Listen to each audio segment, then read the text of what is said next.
Mantan Wakil Gubernur Maluku, Barnabas Orno mengumumkan pengunduran dirinya dari PDI Perjuangan. Pengunduran diri politisi PDIP itu diungkapkan dalam video berdurasi 5 menit 22 detik yang beredar di WhatsApp grup pagi ini, Sabtu, 17 Agustus 2024, bertepatan perayaan HUT ke-79 Republik Indonesia. Dalam video tersebut, Orno mengungkapkan kekecewaannya karena tidak mendapat rekomendasi PDI Perjuangan sebagai bakal calon kepala daerah Pilkada 2024. Dirinya juga mengaku telah dizalimi menyusul dugaan ada pihak tertentu yang malah melaporkan dirinya ke DPP PDI Perjuangan bahwa selama karirnya tidak berkontribusi dalam membesarkan partai berlogo banteng moncong putih itu. Diketahui, Barnabas Orno mendaftarkan diri ke DPD PDI Perjuangan Maluku sebagai bakal calon gubernur. Sementara itu, DPP PDI Perjuangan mengeluarkan rekomendasi kepada Jeffrey Apoli Rahawarin dan Mukti Keliobas sebagai bakal calon gubernur dan wakil gubernur Maluku.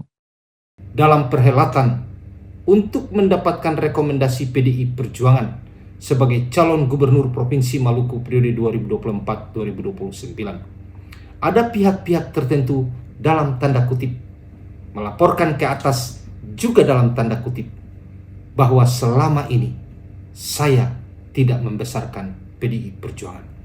18 tahun bukanlah waktu yang singkat.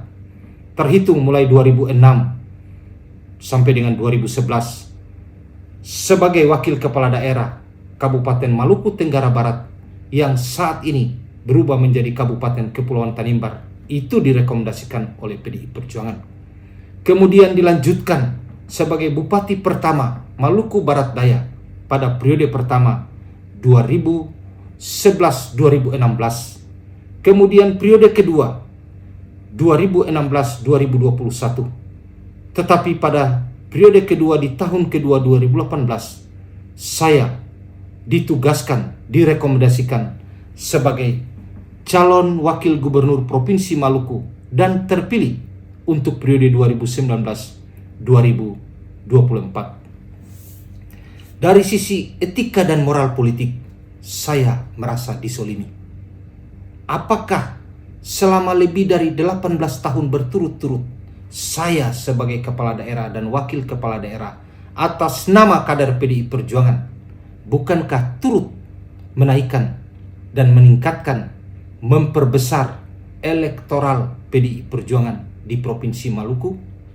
Saya kira hanya Tuhan dan rakyat yang tahu.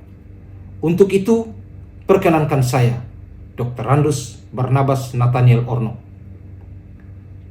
sedang berada di Jakarta pada hari ini, Sabtu 17 Agustus 2024, menyatakan secara resmi mengundurkan diri dari PDI Perjuangan sebagai anggota maupun kader.